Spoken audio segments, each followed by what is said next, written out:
And when I was about 6 years old, we moved to Andover, Ohio, and we quickly found a church there, and we were there all the time. You know, we went to Sunday school, we were at the church service, I was always in youth group. I also actually did like a Bible, it was like a sword drill team. I was on that for a little bit. I never got to compete with it, but I went to all the practices and different things. And when I was about 14 or 15, our youth group exploded. We had like 100 kids at least every Wednesday night. And my best friend, ironically enough, at the time was the pastor's son, and then his other super close friend was Eric. And we all hung out, and they were, you know, rebellious teens. We all kind of were. And they started smoking weed and different things. And I had decided, I'm like, you know what? If there's an opportunity, I guess I'll try it once. Because that's how a 15-year-old kid's mind works. And so, with that being said, in the winter of 2007, 3 days before Christmas, my dad had a heart attack and he died. And I was immediately angry. Like, I remember my mom telling me, and I took off running, you know, to the back. We had 20 acres, and I ran back to the woods behind the barn or shed that we had. And my grandfather came up to me, my dad's dad, and he experienced something similar when he was young. His mom had passed away, and so he basically raised his younger sister. And he came up to me and put his hand on my shoulder, and he said, "You have to be strong." He's like, "You have to be strong for your mother and your brothers and your sisters." Or brother and sister. And at the time, I just thought, okay, so, you know, I won't cry or anything. I'll just try and be strong. And I quickly hardened.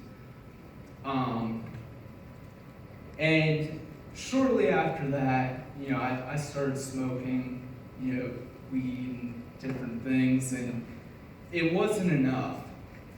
And I was very active in sports, and I'd fallen out of sports. I was playing guitar a lot, and I started like worrying like about stupid things like my body. Like, I was a small teenager, and I started working out, and it was to the point where I would only eat like one time a day. And I'm working out and stuff, and I didn't realize at the time, but what I was doing was I was making myself an idol to myself. Like, I'd look in the mirror and I'd be like, I look good, you know? Yeah. And it's funny because that quickly faded. You know, next thing I knew, a couple years passed, and I'm 18 or 19 years old, and I was in the complete opposite direction. I just didn't care about anything.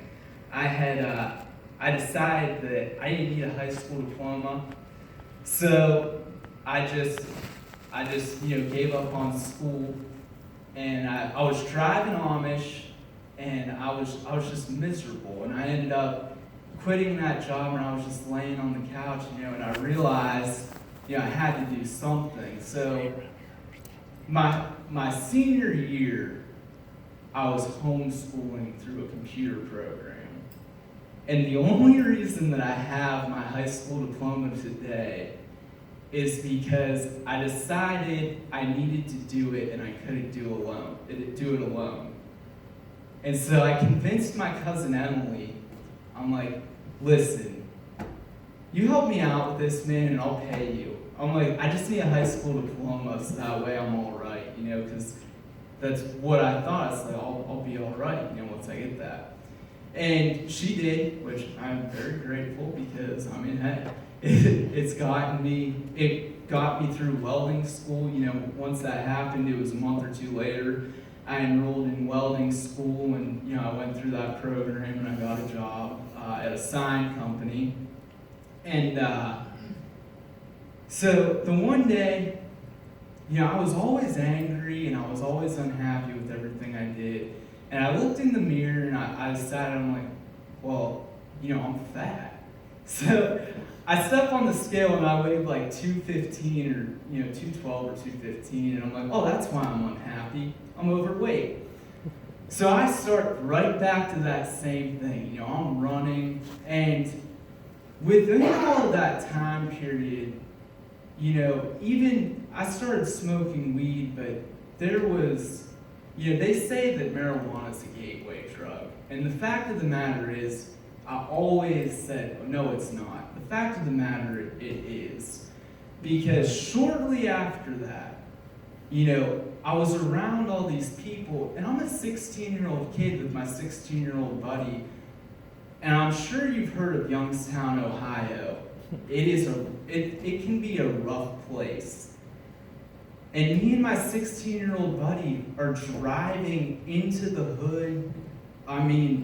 Dangerous areas, 16 years old, not thinking anything of it. Wow. Thinking about, hey, we're going to get what we need.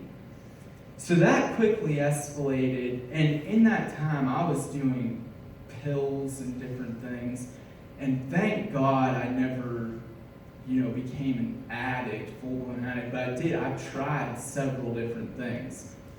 So I was working at the sign shop, and I started working out, and this new guy, he started. And he was this Arnold Schwarzenegger-looking guy, walking around. And he worked there for like 3 months. I never said a word to him. Never said a word to him. And then the one day I walked over to him for whatever reason. I'm like, if I start lifting, I'll look even better. So I walk over to this kid, and I'm like, hey, where do you work out at? And he's like, oh, I work out in Hubbard. It was about 20 minutes from where we worked. And I'm like, all right, I'm your new lifting partner. And he's like, okay. And he's like, well, Tuesday, he's like, I've been on a break, we can start.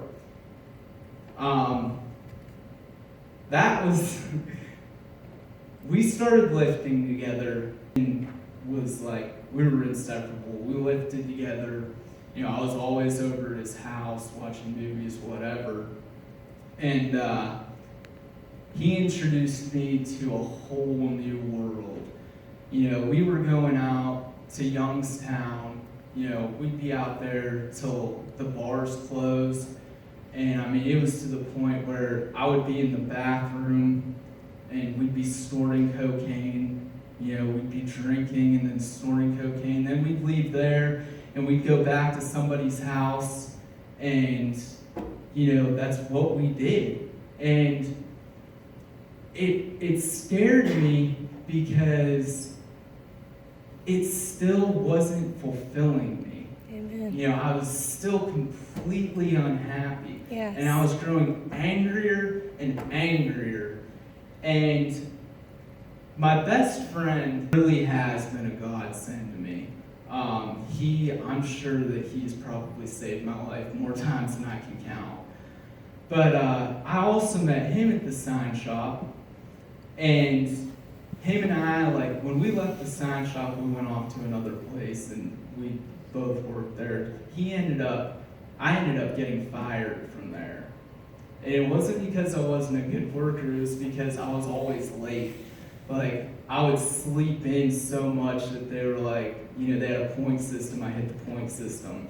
Right around the same time that I got fired, he tells me I'm moving to Kentucky.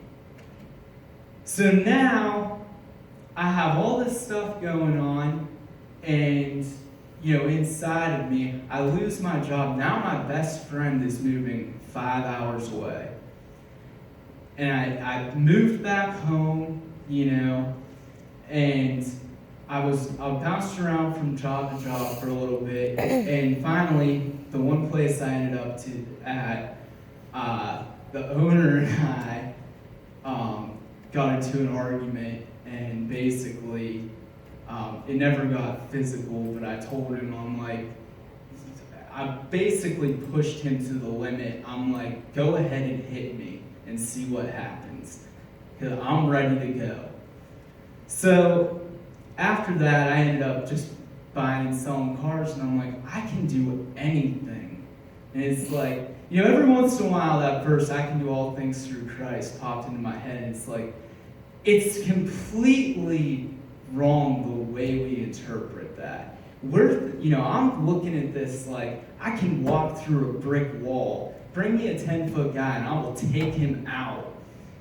And so he moves down here, and shortly after I come and visit, and I love nature. I love camping, I love hunting, I love fishing. And I fell in love, and I'm like, man, if I ever get the opportunity to move down here, I'm doing it. So a year passes by, and he calls me, and he's like, hey, we need a CNC operator. He's like, you want a job? I'm like, yeah. Everything in his life seemed to be going really well. He was actually going to church and different things, and I'm thinking like, well, if I move here, I'm going to be happy too. So I moved down, and another reason that was so important to me was because it was the 10th year anniversary that my father had passed away, and I did not want to be around my family.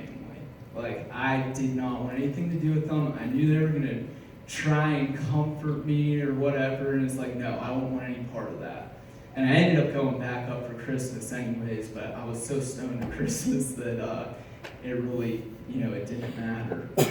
So, after I moved, I was real happy, and 2 weeks later, because in my mind, I'm like, I'm going to change. I'm going to be a different person.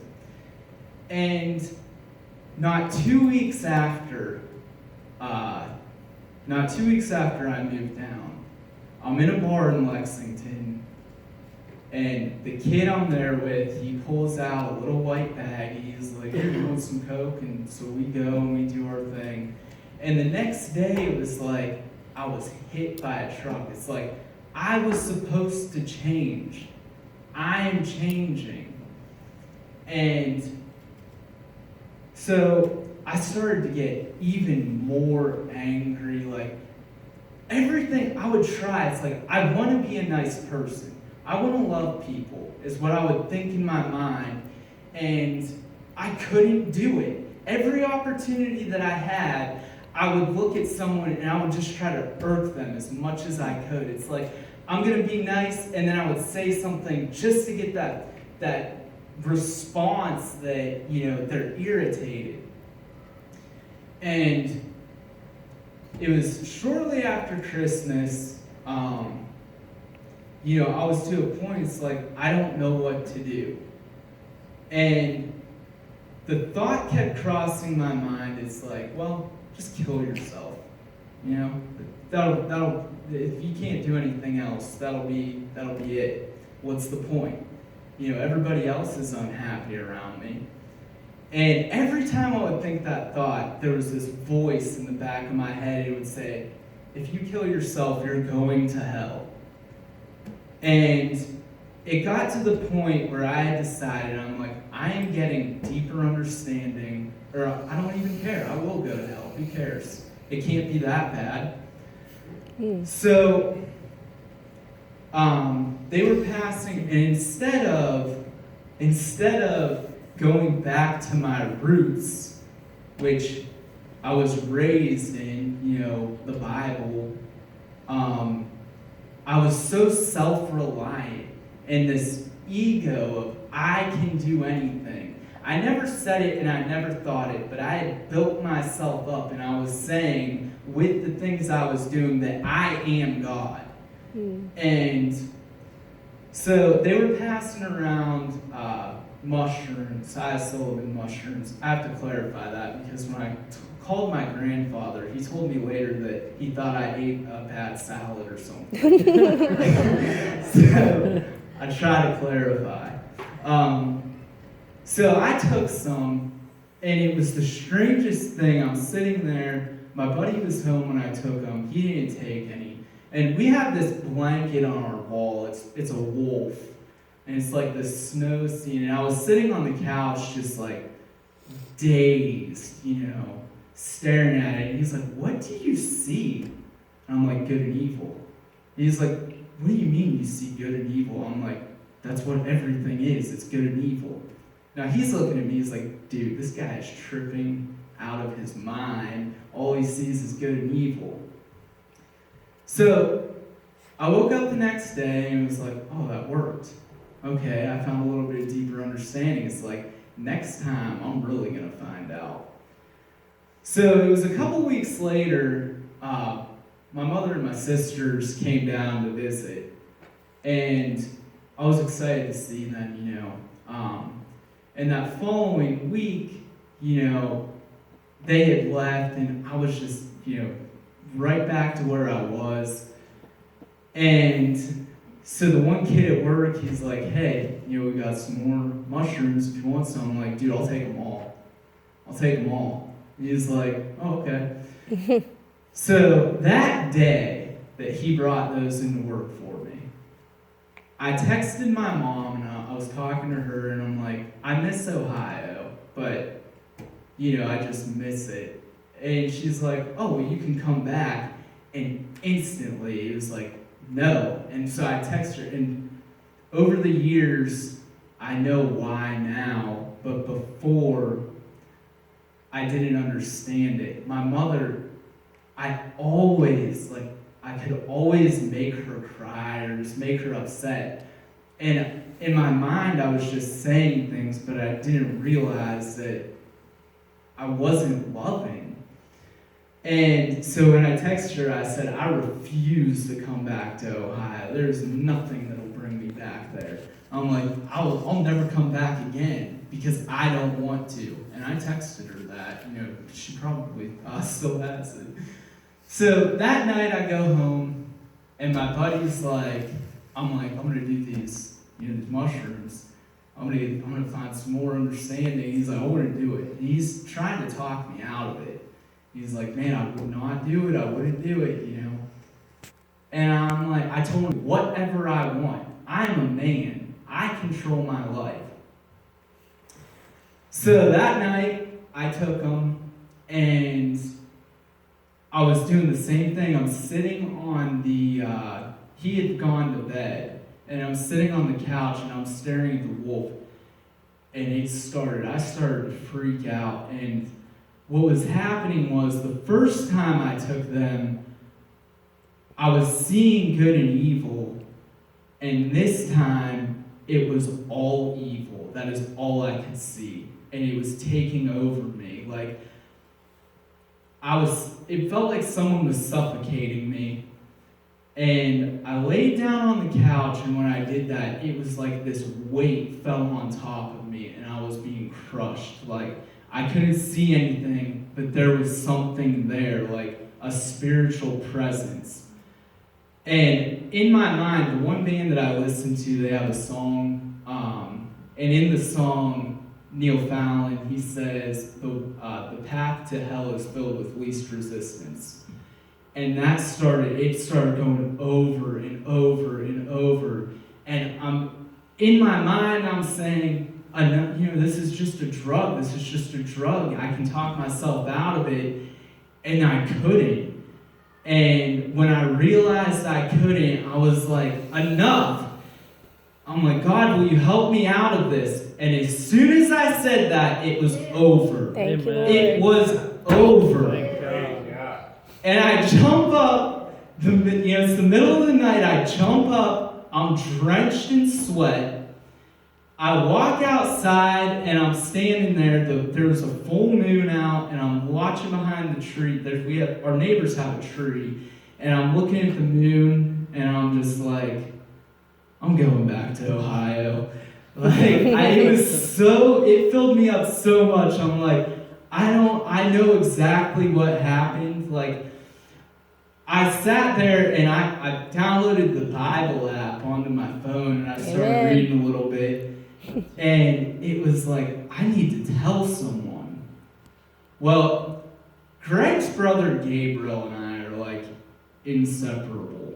And I knew he would be awake at 4:30 in the morning. So I call him and I'm like, man, God touched me today. And he's like, what do you mean? I'm like, listen, God is real. Like, God is real. We got to tell people we're doing this all wrong. Amen. And he's like, what's wrong with you? Are you stoned or something? I'm like, dude, don't worry about that right now. I'm like, I'm telling you, I know the truth, man.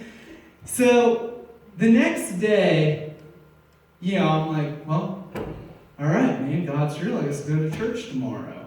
I guess that's what I'll do now.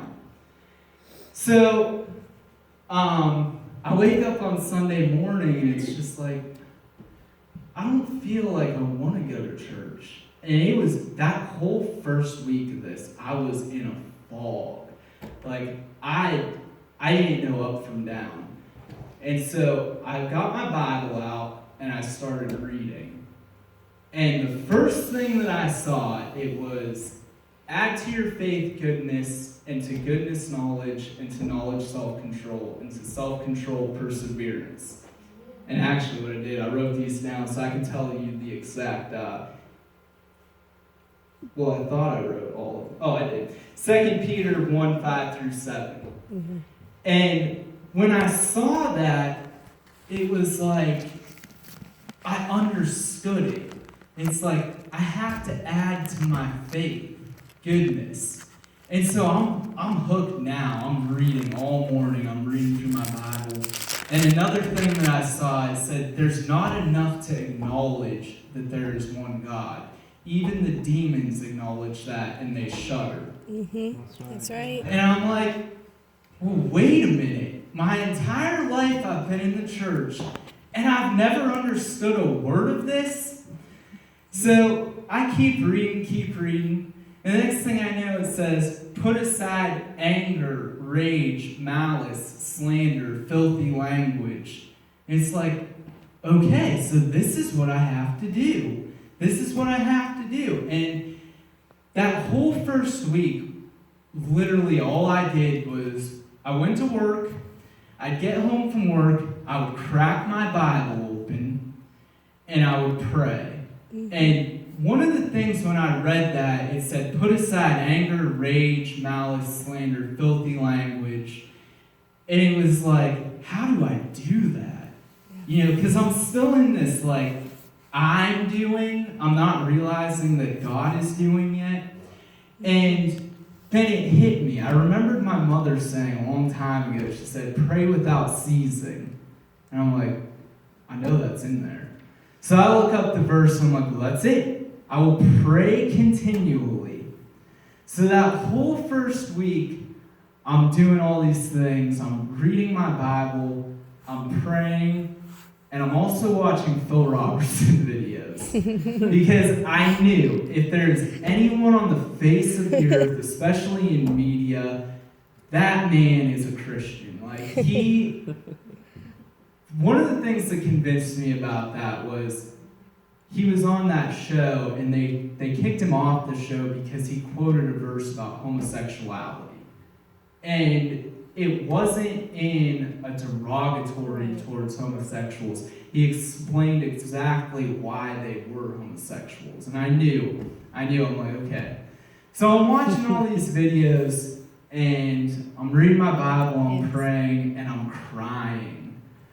The first time I cried, I was reading and I stopped for a minute and this vision, I was looking over my life of all these things I did, and this vision of hell popped into my mind.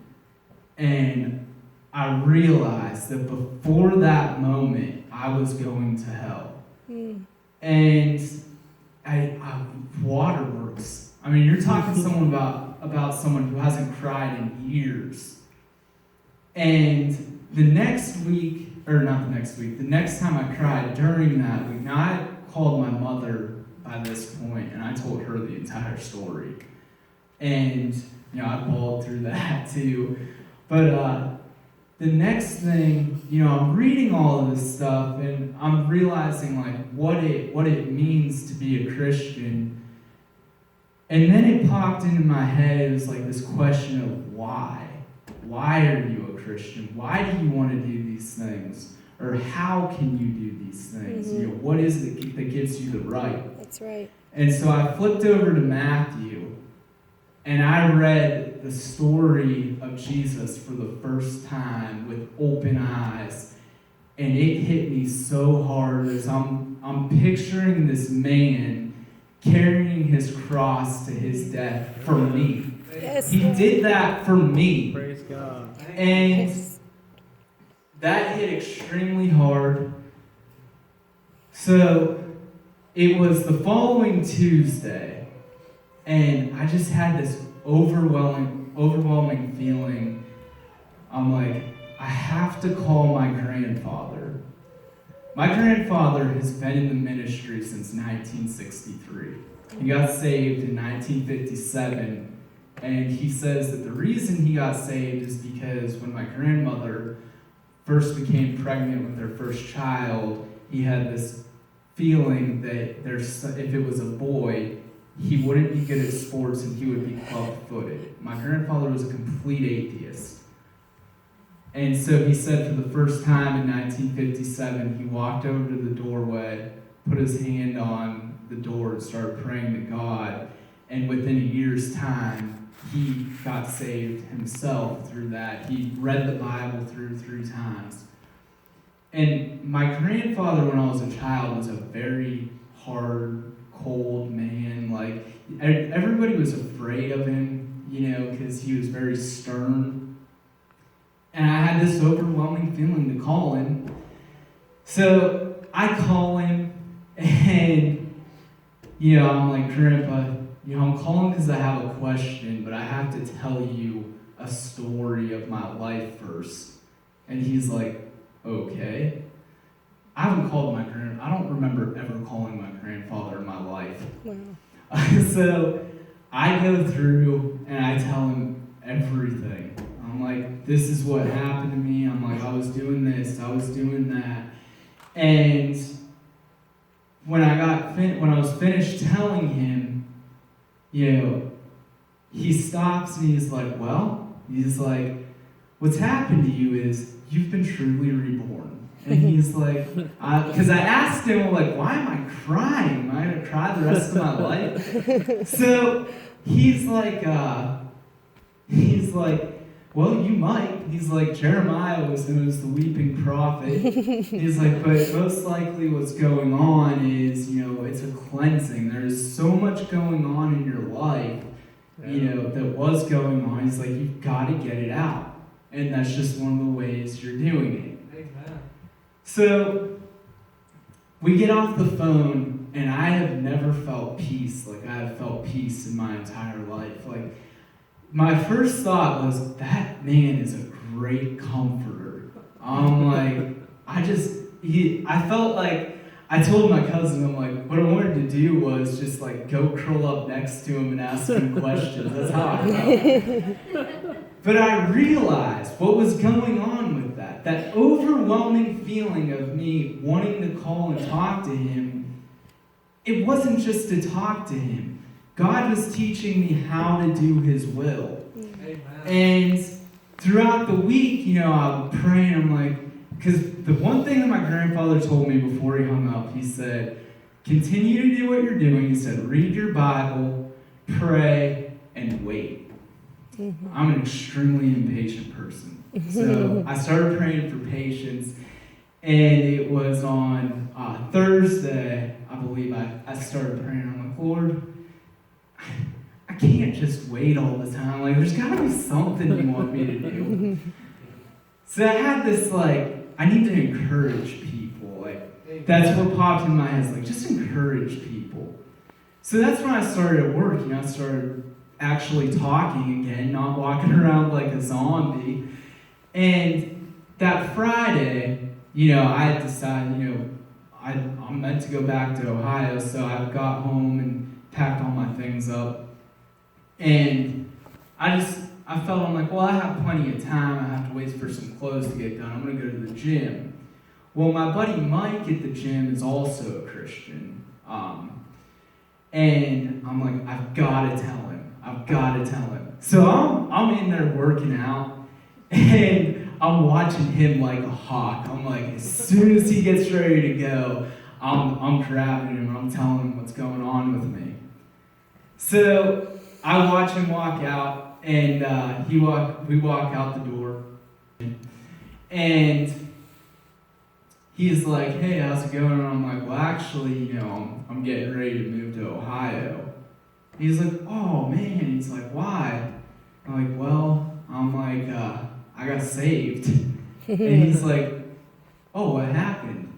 And I'm like, no, you don't understand. Like, the Lord Jesus Christ saved me. Amen. And he's like, oh! So he's all excited. I tell him everything that's going on. And the first words out of his mouth were, you don't know how encouraging that was. And it was like, yes! I did it! He asked me to do it, and I did it. So I'm driving home to Ohio to drop my things off, and a name pops in my head. And it was Steve Turner. Steve Turner was one of the youth group leaders when I was in church. I have not talked to him in years. And it popped into my head, and all weekend, I'm like, I gotta call Steve. So by the time I was driving home from Ohio to Kentucky, I'm like, it's overwhelming. I need to call him right now. So I call him up. I get his phone number from his wife, and I give him a call, and I'm like, hey, Steve, how's it going? And I could tell he's like, well, this is weird. I haven't talked to you in a long time, and you just called me out of the blue. So I'm like, listen, I felt that God wanted me to call you. I feel that I need to tell you what's going on in my life. So I tell him everything, and he's just like, Luke, that happened to me years ago. He's like, we've been doing these Bible studies. He's like, not too many years ago, but years ago, this came upon me. He's like, I went through something. He didn't tell me what it was, but he didn't have to, because he said, he's like, when I started reading my Bible, it was opened up to me. And it was so exciting, because it's like, I'm going back to Ohio, and there was no conviction for me to go to a church. Now, okay, your guys' church is awesome. Like, I really do 100% mean that. But Northeast Ohio is a tad bit different. And then I realized it's like, because after I stopped over to my grandfather's and I talked to him with a couple different things, and that was one of the things I told him, I'm like, there's nothing in me drawing me to a church building. And he said, Luke, you're the beginning.